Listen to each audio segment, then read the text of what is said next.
만복의 근원 하나님, 온 백성 찬송 드리고, 저 천사여 찬송하세. 찬송 성부 성자 성령.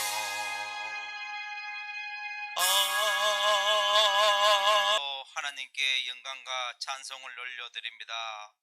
신령과 진정으로 드리는 예배를 하나님 흠양하여 주옵소서. 한 주간도 거룩하지 못했던 우리의 제약된 행실과 생각, 언어, 모든 것들을 주님 앞에 회개합니다. 온전한 회개에 역사하시는 주님, 더럽고 어두운 우리의 제약된 모든 것이 주님의 십자가의 은혜 가운데 새롭게 변화되기를 원하고 원합니다. 우리 교회와 함께 하시는 하나님 아버지, 교회가 하나님의 은혜와 질서 가운데 움직이는 공동체가 되게 하여 주옵소서. 우리는 연약하고 부족하지만 서로 힘을 합쳐서 우리의 부족한 부분을 채워갈 수 있는 공동체가 되기를 원합니다. 실족해 있는 성도들의 마음에서 우러나는 말들을 무시하지 않고 귀담아 들을 수 있는 교회가 되기를 원합니다.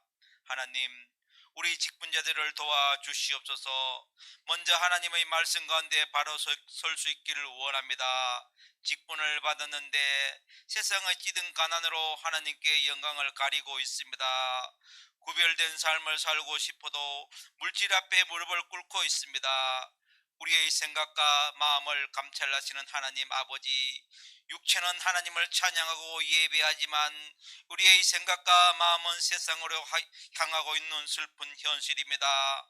하나님 아시죠? 보고 계시죠? 간절한 마음으로 기도하고 있는 우리 직분자들의 기도 소리가 땅에 떨어지지 않기를 원합니다. 이스라엘 백성이 광야에서 고기가 입에 질리도록 먹었듯이 직분자들에게도 많은 물질이 차고 넘치도록 허락하여 주옵소서. 그 물질로 하나님께 영광을 돌리고 교회를 세워가는데 부족함이 없이 세상에서는 이웃들에게 베풀 수 있는 직분자들이 되게 하여 주옵소서. 그래서 진짜로 온 마음 다해 하나님을 예배하고 찬양하는 직분자가 되게 하여. 참으로 들려오는 소식들은 좀 우울하고 좀 힘들고 암울한 소식들이 많이 있습니다만, 그러나 우리는 하나님의 백성입니다. 세상을 딛고 하늘을 나르듯 하나님이 주신 은혜로 오늘도 이렇게 어려움이 좀 있습니다만 감사와 기쁨, 또 주신 행복을 누려가시기를 주의 이름으로 축원합니다. 우리 구원 받은 건 맞죠? 우리 오늘 죽어도 천국 갈 수 있죠? 하나님이 우리를 임마누엘 하셔서 세상 끝까지 우리를 지키시는 거 믿으시지요? 우리 잘 될까요? 어려워질까요? 우린 분명히 잘 됩니다. 하나님이 우리를 고아와 같이 버려두지 않습니다. 여러분 지켜주시고, 이런 어려움 때문에 더욱더 하나님께서 베푸시는 은혜와 축복이 더 크게 될 줄 믿습니다. 우리 넘치는 교회가 이 시대에 하나님 주신 귀한 사명을 또 감당해야 할 줄 믿고요. 우리 교회는 부흥해야 할 이유가 다분합니다. 부흥하여 이 지역에 또 하나님께서 주신 귀한 사명 잘 이루고 감당해야 할 줄 믿습니다. 그래서 제가 이 교회가 부흥하는 그런 역사가 일어나려면, 그리고 어떤 일들이 우리에게 주어져야 하는지 제가 시리즈로 몇 번 이렇게 말씀을 전하다가 저번 주는 맥주 감사 주일이었기 때문에 제가 맥주 감사 설교를 했고요. 이어서 오늘 교회 성장의 비결, 이 부분 마지막 시간 함께 더 나누려고 합니다. 아마 기억이 잘 안 나실지 모르지만 교회가 성장하는 첫 번째 조건이 평안이다, 이렇게 같이 나눴습니다. 불화와 분쟁과 이런 다툼 속에서 교회는 성장할 수 없습니다. 두 번째 시간에는 든든히 서 있을 때 성장한다 그랬어요. 넘어지거나 치우치거나 이렇게 쓰러지거나 이럴 때 교회가 성장하지 않습니다. 세 번째는 주를 경외하는 성도들이 있을 때 교회는 성장한다 그랬어요. 하나님을 두려움으로 하나님을 잘 섬겨갈 때 하나님은 그 교회에 성장의 은혜를 주신다 그랬고요. 오늘 마지막 시간으로 우리 31절 본문 한번 더 읽어볼까요? 읽어보시죠. 그리하여 온 유대와 갈릴리와 사마리아 교회가 평안하여 든든히 서가고 주를 경외함과 그 다음 성령의 위로로 진행하여 수가 더 많아졌다. 이 마지막의 이 조건은 성령의 위로가 있어야 함을 우리에게 가르쳐주고 있습니다. 성령의 위로함이 없이는 교회는 성장하고 부흥할 수 없습니다. 제가 성령님에 대하여 여러 번 우리 성도들하고 말씀을 나눴습니다만 오순절 성령 후에 교회가 세워진 거 아시죠? 그래서 교회 탄생은 성령이 이 땅에 오시면서부터 교회가 탄생했어요. 그러면 교회가 성장하고 부흥하려면 절대적으로 누가 계셔야 돼요? 성령님이 계셔야 됩니다. 성령님이 안 계시는데 교회가 부흥한다? 그건 있을 수 없는 일이에요. 그래서 성령의 위로가 진행하여 교회가 부흥된다. 이렇게 오늘 본문에 설명하고 있는 거지요. 이 위로라고 하는 단어를 오늘 썼잖아요. 이 위로가 파라클레세이라고 하는 헬라어인데 뜻은 이런 뜻이 있어요. 돕는다, 격려, 용기를 준다, 위로한다, 이런 뜻이에요. 자, 한번 저를 보세요. 우리 성도님들이 저는 매주 기대하기를 한 주간 동안 승리하시고 좋은 일이 있어서 목사님 이 좋은 소식 알려드리려고 더 빨리 뛰어왔어요. 이렇게 하며 교회에 오시는 분들이 많아지기를 늘 기대합니다. 여러분 어떠셨어요? 한 주간 막 하나님의 은혜가 넘쳐서 좋은 일이 일어나고 신기한 은혜들이 나타나고 그래서 이거 막 알려주고 싶어서 막 오늘 뛰어오신 분 계시나요? 보니까 안 계신 것 같네. 사실은 그게 정상이에요. 아멘. 세상은 어떠하든 우리는 하나님 자녀잖아요. 여러분이 세상에서 이기고 오시는 게 나아요? 패배하여 부상 입고 오시는 게 나아요? 얘기 좀 해봐요. 늘 기도해요. 제발 세상에 지지 말고 쓰러지고 패배하여 오지 말고 다 은혜 가운데 승리하고 하나님의 복을 누리며 그래서 막 같이 나누고 싶어서 막 뛰어오는 이런 성도들이 사실은 정상이거든요. 근데 여러분 가만히 제가 지금까지 목회하면서 봅니다만 많이들 아파하고 오세요. 힘들어해서 오세요. 세상에서 고난 속에서 그래서 오는 거예요. 그래서 이 교회는 뭐가 있어야 되냐면 위로가 있어야 되는데 사람이 위로하면 그게 위로가 잘 돼요? 잘 안 돼요. 그래서 교회는 누가 오든 어떤 상처를 입든 세상에 어떤 힘들고 어려운 고난 속에 오든 교회에 오면 누가 위로함을 좀 주셔야 돼요. 하나님이. 그게 오늘 본문은 성령의 위로다 이렇게 말해요. 여러분 예배를 드리다가 찬송을 부르다가 기도하시다가 그리고 성령님께서 위로하셔서 여러분을 다시 치료하고 회복하고 새 힘을 주시고 이런 일들이 교회에 날마다 있어야 돼요. 이런 성령의 위로가 우리 교회에 차고 넘치면 우리 교회는 성장할까요? 성장 안 할까요? 그래서 교회가 성장하게 된다는 거죠. 분명히 아셔야 됩니다. 위로는 사람의 위로가 아닙니다. 성령님의 위로가 우리에게 절대적으로 필요하다 하는 것을 우리에게 가르쳐주고 있습니다. 성령의 역사, 성령의 도우심, 이건 교회가 성장하는데 없어서는 안 될 가장 필수 사항인 줄 믿습니다. 우리 교회에 성령님이 계세요. 여러분 속에 성령님이 계십니다. 자, 그래서 이제 제가 지금까지 신앙생활하면서 우리 성도님들뿐 아니라 밖에서 만나는 성도들도 보면 신앙생활의 어려움과 갈등을 겪는 성도들이 그 속 내용을 살펴보니까 그게 이제 성령에 관한 일들이 많았어요. 성령에 대한 바른 지식, 하나님께서 우리에게 주신 성령의 역사, 은혜가 무엇인지 우리는 성경을 통해서 배운 게 아니라 한국교회가 급속도로 부흥하다 보니까 성경을 통해서 성령이 무엇인지 잘 체계적으로 못 배웠고, 대부분 어디서 배웠냐면 기도원이나 순복음 교회 이런 데는 성령의 역사를 굉장히 강조하잖아요. 근데 그런 데서 이제 성령이 무엇인가를 그냥 거기서 배운 거예요.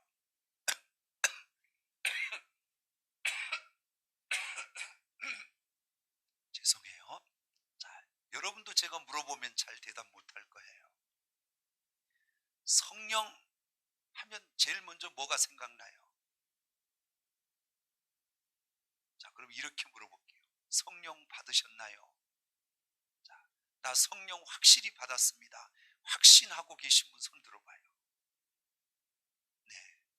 자, 아직 이렇게 머뭇하시는 분 있잖아요. 이것도 한번 물어볼까요? 확실히 오늘 내 세상 떠나도 천국 가요. 나 구원 받았어요. 진짜 확신하신 분 손 들어봐요. 네, 이것도 머뭇거리시는 분이 있잖아요.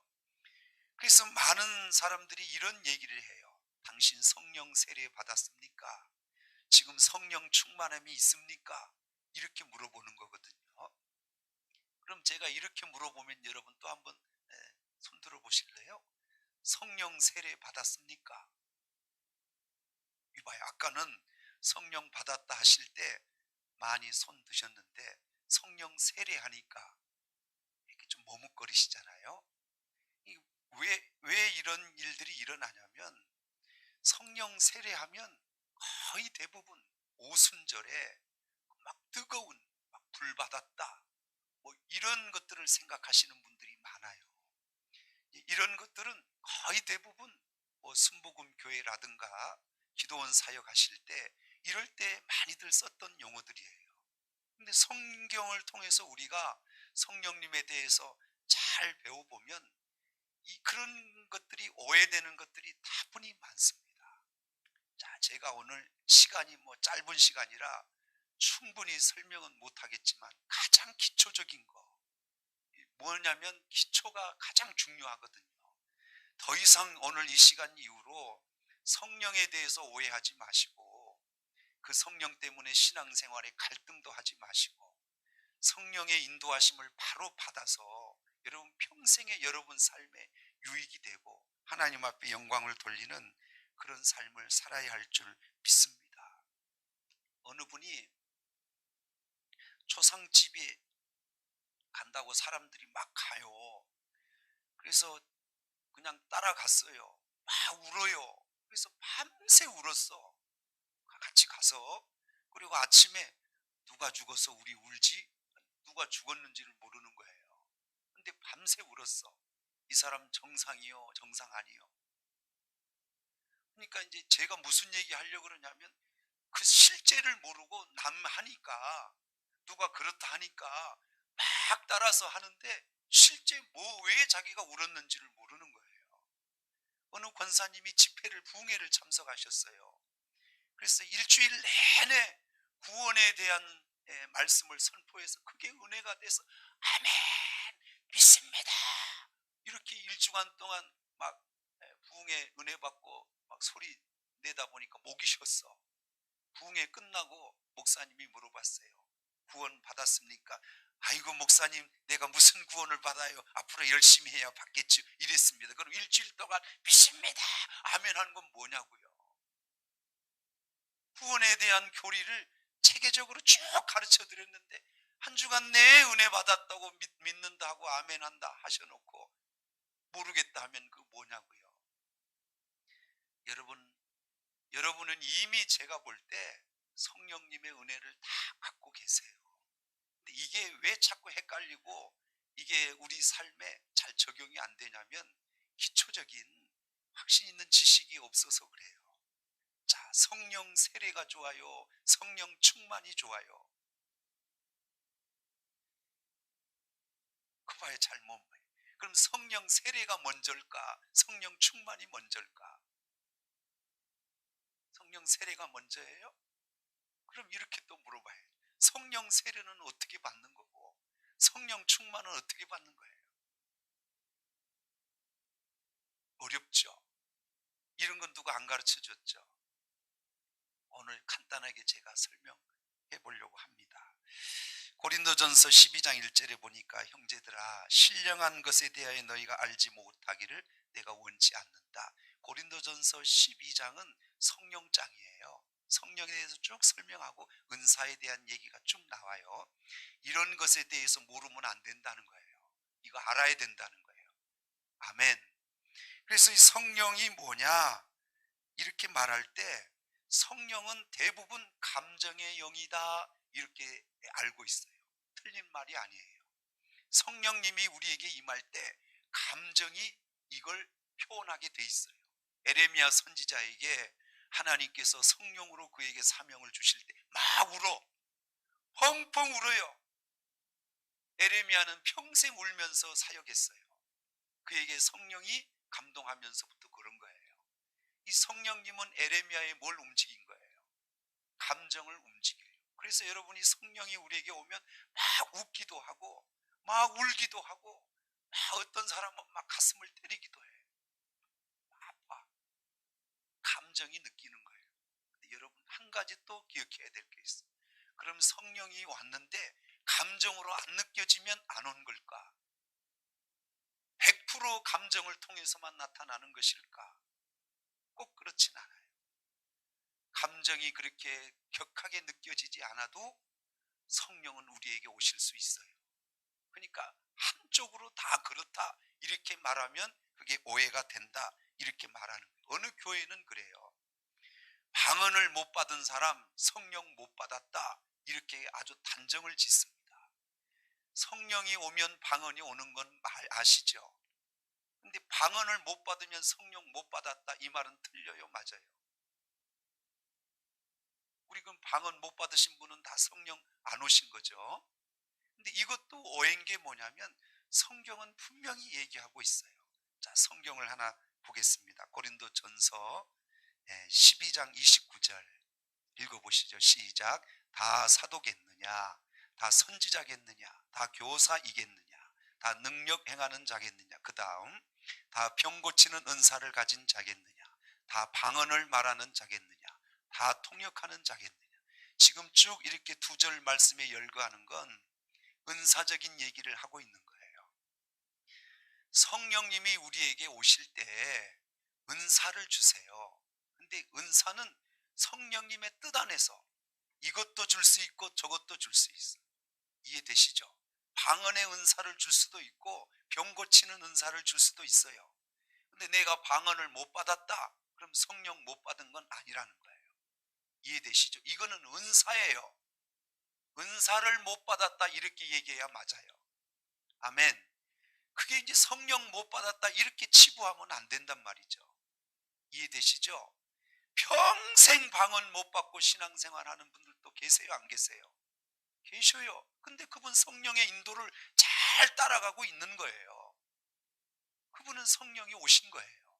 은사가 안 온 거죠. 은사가. 여기까지 이해되시면 아멘. 성령이 우리 안에 왔다는 걸 확신할 수 있는 가장 대표적인 말씀이 하나 있어요. 고린도전서 12장 3절을 한번 띄워볼게요. 읽어보시죠. 그러므로 내가 너에게 알리노니 하나님의 뭘로요? 영이에요. 여기서 영은 뭐예요? 성령이에요. 이해되시죠? 영으로 말하는 자는 누구든지 예수를 저주할 자라 하지 아니하고 또 성령으로 아니하고는 누구든지 예수를 뭐라고 시인할 수 없어. 주시라 시인할 수 없어. 여기서 나는 예수님이 나의 구원자요. 예수님이 내 죄를 사했고 예수님이 나를 천국으로 인도하는 거 이거 그렇게 입술로 고백할 수 있는 건 제정신으로 할 수 있어요? 없어요? 여러분 이건 이해가 돼서 될 수 있는 일이 아니에요. 하나님 나라 천국이 보이지도 않는데 그거 이해가 되겠어요? 제정신으로는 안 되는 거고요. 누가 와서 그의 마음에 믿음을 주셔야 그게 가능해요? 성령님이. 그러니까 성령이 우리를 주를 시인하게 하지 않으면 그 누구도 이해돼서, 상식적으로 이해가 돼서 구원받았다 이렇게 말할 수가 없다는 거예요. 여러분은 그럼 한번 물어볼게요. 여러분은 천국이 있다고 믿어져요, 안 믿어져요? 예수님이 내 죄를 다 사해 죄사함 받았다는 거 믿어요, 안 믿어요? 예수님 언제 죽었어요? 예수님 봤어요? 십자가에 피 흘리신 거 여러분 그 피 손으로 만져보셨나요? 근데 어떻게 그게 내 죄를 사했다고 믿어지시나요? 이거는 그분이 하셔야 돼요. 누가요? 그러니까 내가 그렇게 고백할 수 있다는 건 이미 내 안에 뭐가 계시다는 거예요. 그럼 성령님이 오신 거예요. 이걸 가리켜서 주님이, 성령님이 내게 오셔서 주를 주로 시인할 수 있도록 고백하게 하시는 것, 이걸 가리켜서 성령 세례 이렇게 얘기하고 있습니다. 성령 세례가 막 불덩어리가 막 떨어진 게 성령 세례가 아니고, 성령 세례는 여러분에게 내적으로 오신 거예요. 그래서 그분이 여러분을 주를 시인하게 하고 하나님을 인정하게 하고, 그렇게 해서 하나님을 믿게 하는 거예요. 믿음은 내가 못해요. 누가 도와주셔야 믿어져요. 그건 대단한 역사예요. 할렐루야. 그걸 성령 세례라고 말합니다. 그리고 또 한 가지 우리가 헷갈리는 게, 그럼 목사님 성령 충만은 뭡니까? 이제 이걸 제가 또 설명해야 돼요. 여러분, 세기를 따지면 성령 세례가 세요, 성령 충만이 세요. 이렇게 표현하는 것도 이상해. 근데 여러분 이해시키려고 제가 그러는 거예요. 성령 세례는 내적으로 오는 거고 성령 충만은 외적으로 나타나는 거예요. 그러니까 보일 때 세게 보이는 건 어떤 거예요? 충만이 세게 보여요. 그러니까 성령 충만은 내가 예수를 고백하고 성령 세례를 받는 순간 성령 충만이 확 나타날까 안 나타날까? 그렇게 나타나는 예는 극히 드물어요. 신앙생활을 하다 보면 성령의 은혜를 받고, 그리고 막 성령의 충만함, 그런 은혜를 이렇게 우리가 누리면 점점 시간과 그런 과정 속에서 충만함이 나타나는 거예요.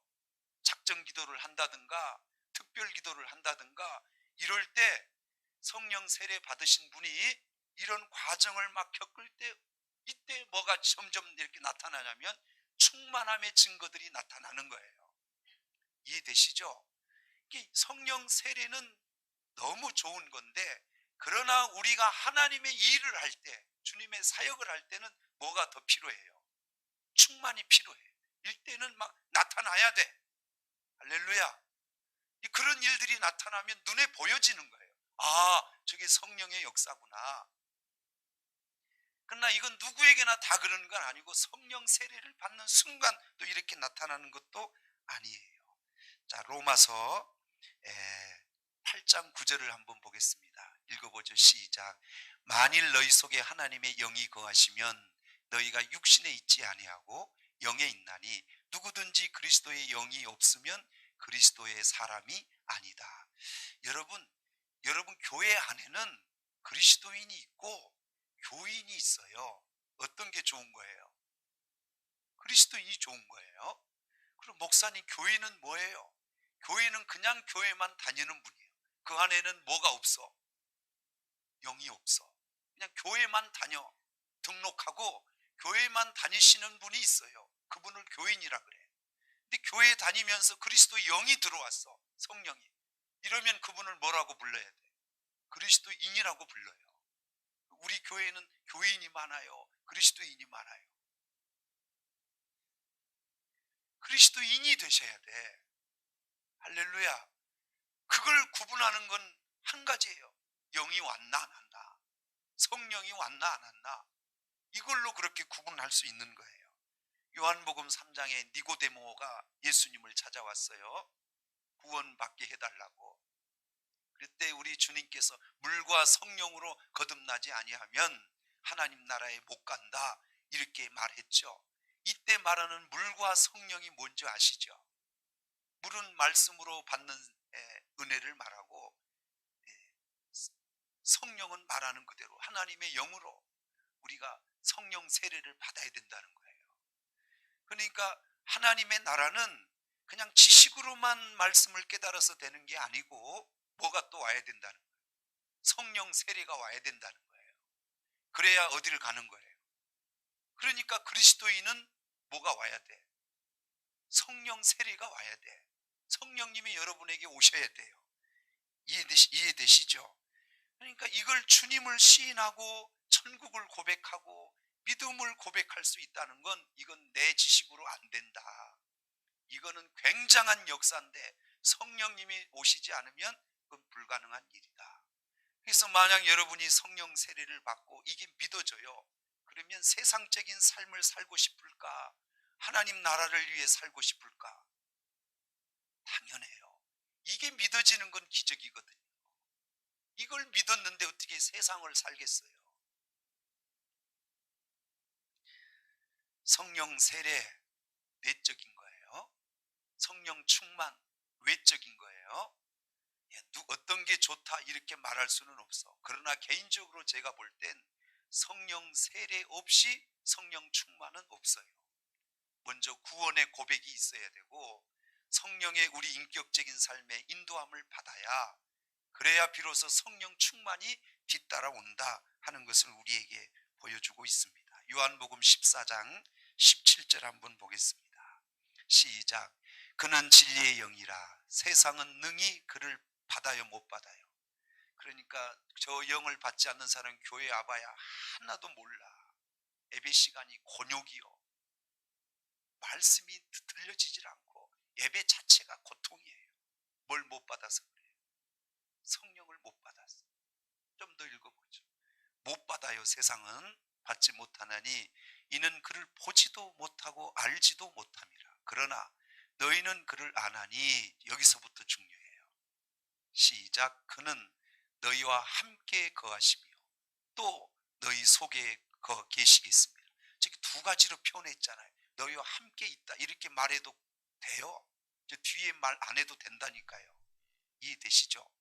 너희와 함께 거하신다 하시고 또 너희 속에 계신다 이렇게 말하는 건 구분해 보면 이게 두 가지로 구분이 되는 거예요. 뒤에 말하는 너희 속에 계시겠다 이게 성령 세례고, 너희와 함께 거하시겠다 이게 성령 충만이에요. 저 함께 계신다는 게 외적으로 드러나게 돼 있어요. 할렐루야. 예수 믿는 증거가 나타나게 돼 있다니까요.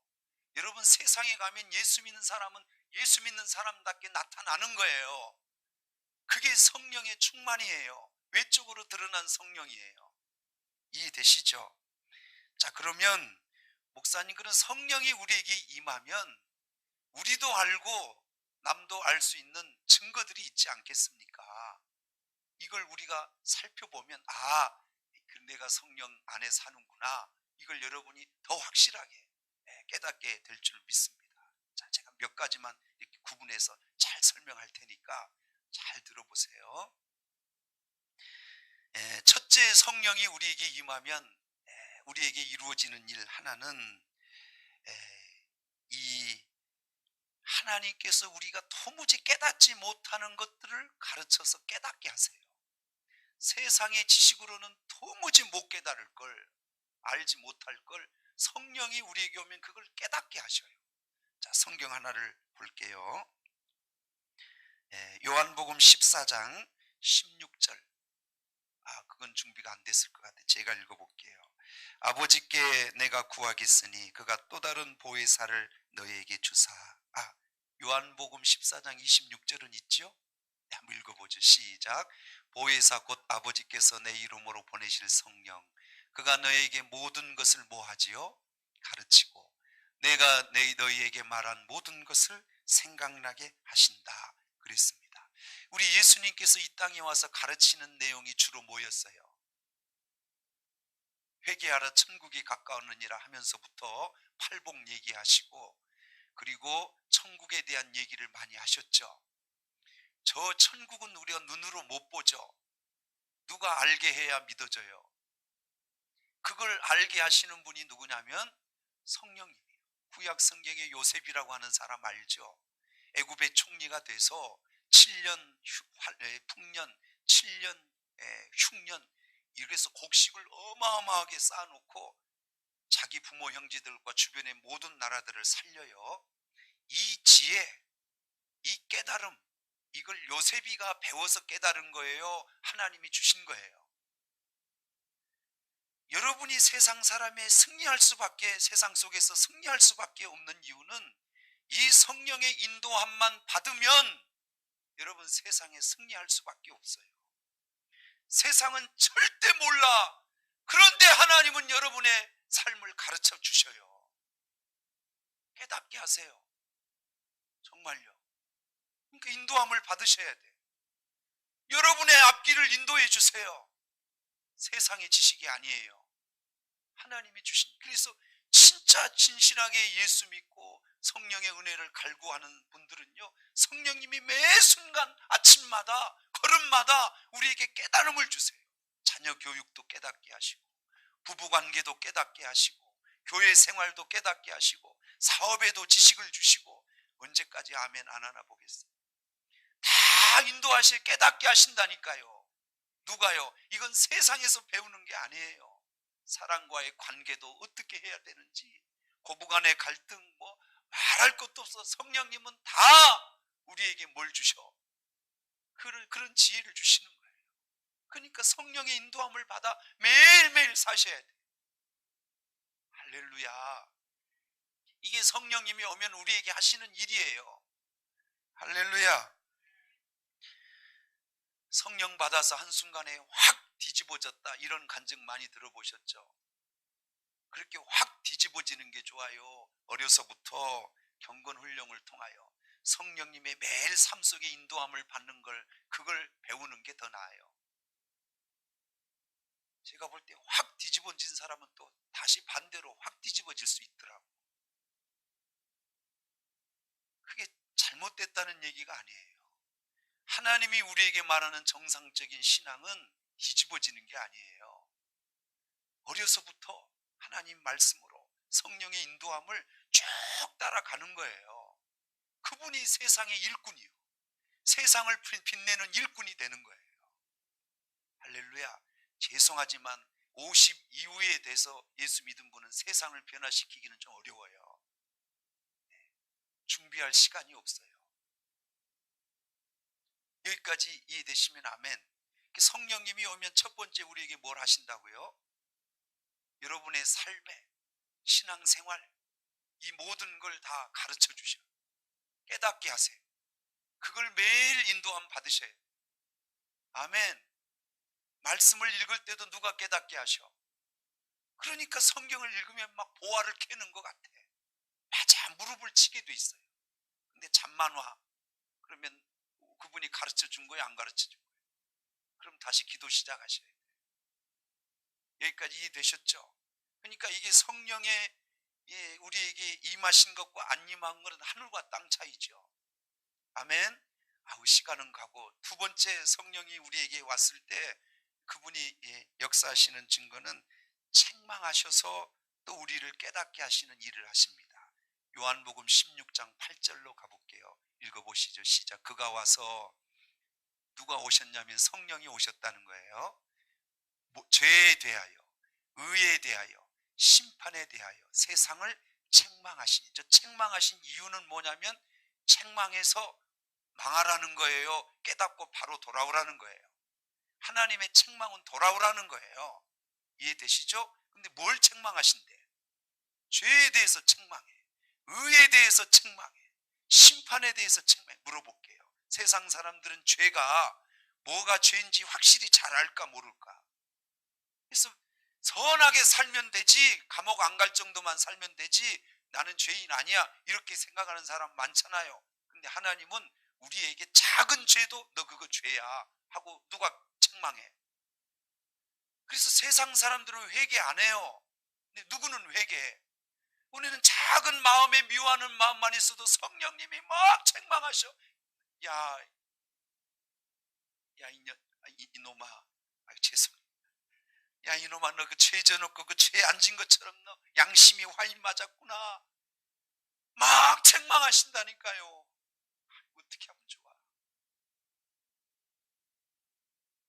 책망하셔. 부인에 대한 조그만 안 좋은 감정만 가져 너 부인 그렇게 생각하면 안 돼. 책망해. 그러니까 회개 안 할 수가 없어. 의가 뭐냐면 하나님 나라를 의라 그래. 하나님 나라 여러분 갈 거잖아요. 천국. 우리의 소망이 하나님 나라잖아요. 근데 하나님 나라 사람처럼 살아야 돼. 의롭게. 근데 자꾸 세상 사람처럼 살라 그래. 그럼 누가 책망해야 돼? 너 그거 하나님 백성으로 사는 거 아니야. 그건 의롭게 사는 게 아니야.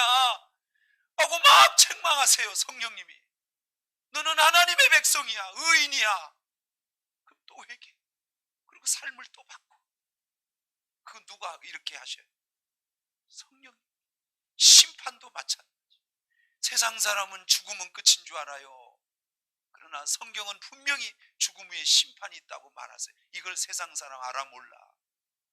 우리는 그냥 그렇게 세상 사람처럼 심판이 없는 것처럼 먹고 마시고 즐기고 이렇게 살면 안 돼요. 이렇게 살면 심판의 때에 망하는 겁니다. 그럼 그렇게 되기 전에 누가 책망하셔야 돼? 성령님이 너 그렇게 살면 안 돼. 너 반드시 심판받아. 충성하고 살아. 주를 위해 헌신하고 살아. 누가 그걸 책망하셔요? 제가 여러분 책망하면 여러분 시험 들어요. 근데 성령님이 책망하면 회개해요. 여러분 누가 책망하셔야 돼요? 이런 경험해 보신 분 계시죠? 그 매일 그렇게 하세요. 성령님이 제 경험에 따르면 그걸 설명한 게 있어요. 9절부터 12절까지 자 설명했어요. 이렇게 죄에 대하여라 하면 그들이 나를 믿지 않는 가장 큰 죄가 뭐냐면 예수를 안 믿는 게 큰 죄. 왜냐 안 믿으면 다 뭐 어떻게 살아? 그냥 죄인으로 살아요. 지옥 가요. 그 다음 10절 의에 대하여라 하면 내가 아버지께로 가니 너희가 다시 나를 보지 못. 주님이 어디 가신다는 거예요? 천국 의의 나라 그 나라를 설명하신다는 거예요. 11절 심판에 대하여라 하면 이 세상 임금이 심판을 받았다. 이 세상 임금이 누구예요? 마귀가 심판을 받아 이제 무저갱으로 떨어지는 거예요. 지옥 심판을 얘기하는 겁니다. 이걸 누가 가르쳐줘야 알아? 성령님이 살살 가르쳐줘야 돼. 책망해야 돼. 모질게 책망해야 돼. 그래야 정신 번쩍 차리고 신앙생활 잘해요. 아멘 좀 해봐요. 이걸 사람이 할 수 있어요? 못해요.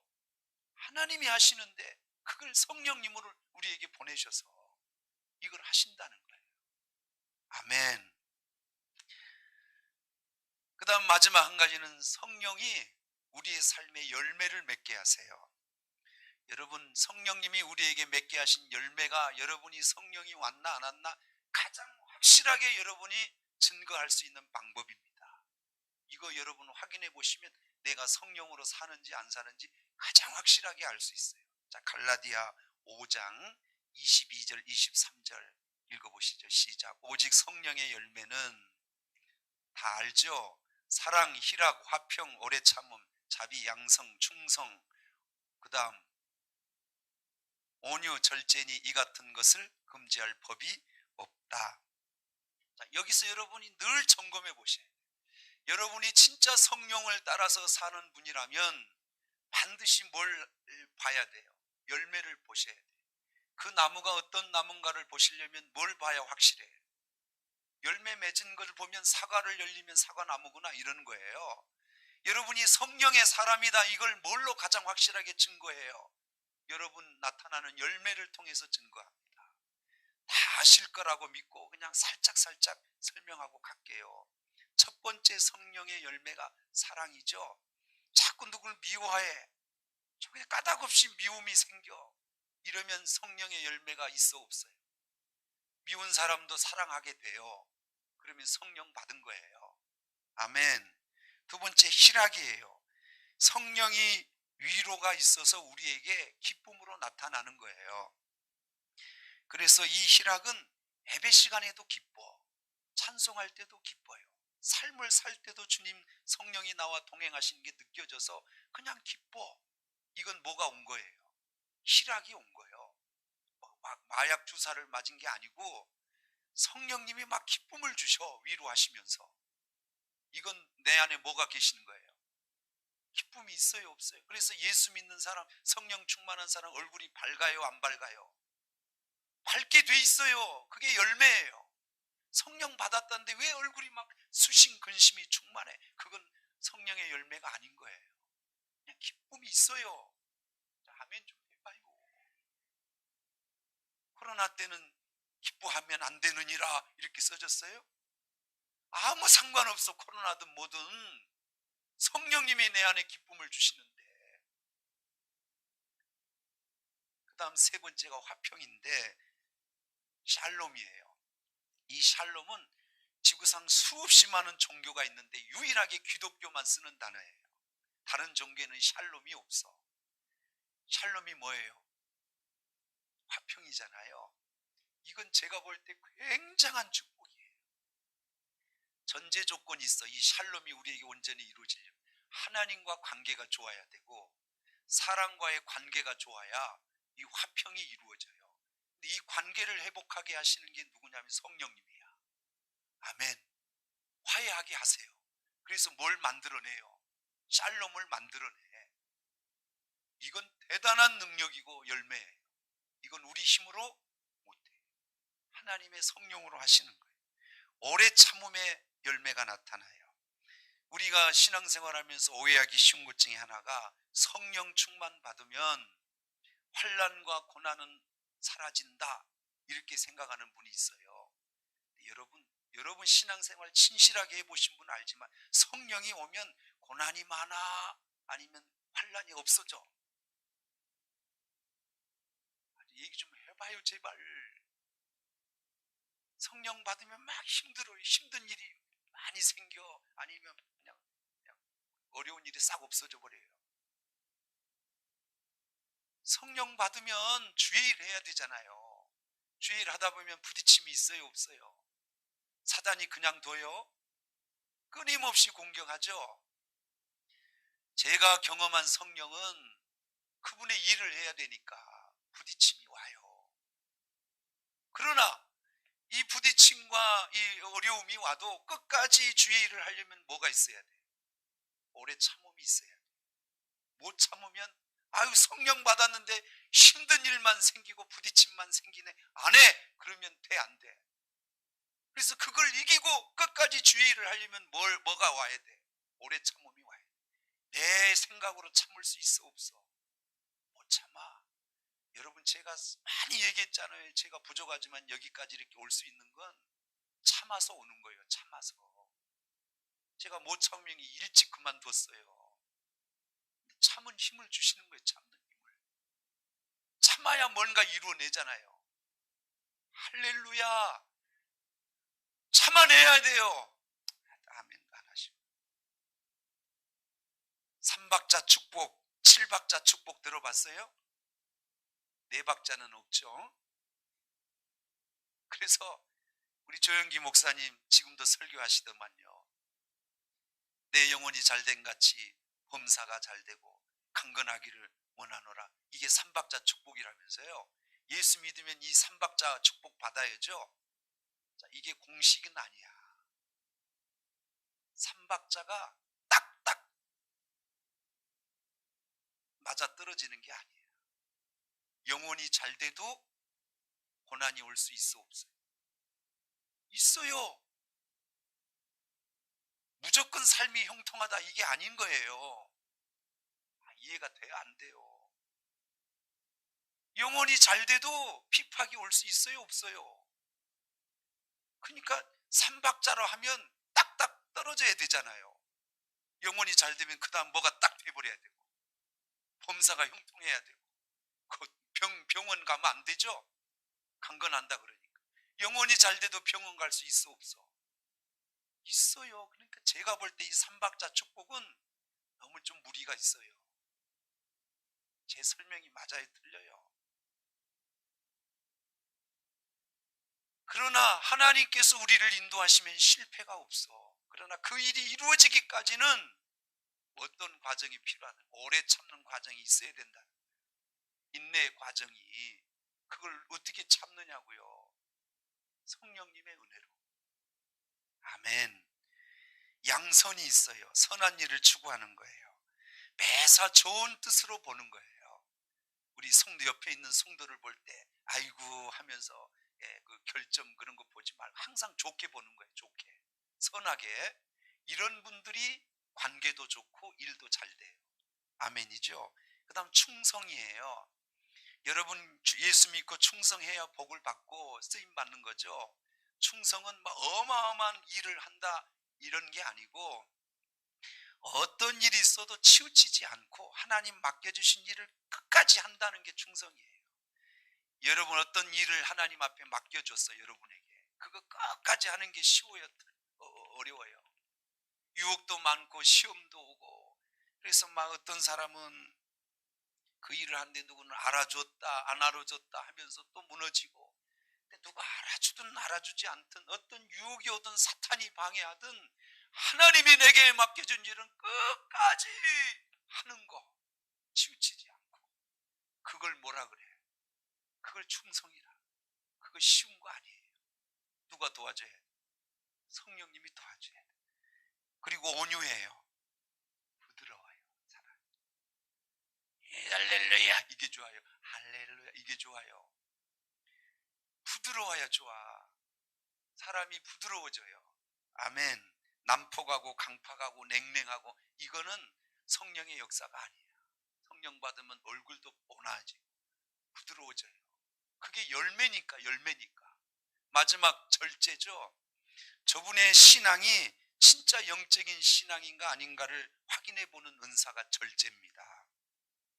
그래서 얼마만큼 자기를 통제할 수 있느냐. 자기 본성, 자기 정욕 있잖아요. 어떤 사람은 부럭하고 그걸 막 표현하잖아요. 이걸 절제해야 돼. 자기 통제. 이게 안 되면 하나님의 일을 하기가 어려운 것 같아요.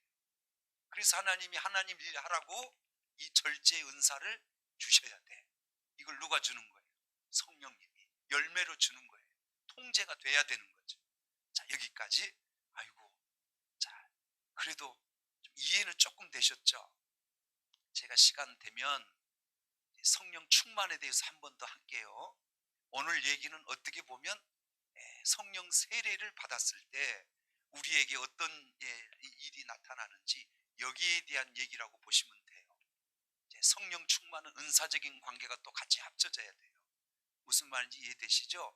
아무튼 성령이 우리에게 오면 교회는 어떻게 돼요? 붕대요. 성령의 사람들이 이 교회에서 열심히 신앙의 길을 가면 교회는 붕대. 여러분이 다 뭐가 되셔야 돼? 성령의 사람이 되셔야 돼. 성령의 위로와 성령 세례와 성령 충만함이 우리에게 임하면 교회는 성령님이 부흥시켜요. 여러분을 축복하시고 여러분을 쓰시는 거예요. 자, 여기까지 이해되셨죠? 오늘 주신 말씀 기억하시고 우리 한번 이 찬송 드리고 기도하고 마치겠습니다. 정케하고 그분은 위로하십니다. 우리에게 복된 길을 인도하십니다. 걸음걸음마다 성령님은 나를 인도하십니다. 충만하게 하시오니 무한 감사. 아버지 예수여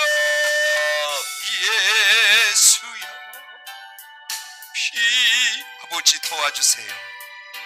우리 넘치는 교회가 성령님이 충만하여 일하시는 교회가 성령의 위로함이 한결같이 끊임없이 임하는 교회가 되게 하여 주시옵소서. 주여 충만하게 우리 다같이 오늘 주신 말씀 기억하시고 우리 힘차게 주님 한번 외치며 기도합니다. 주여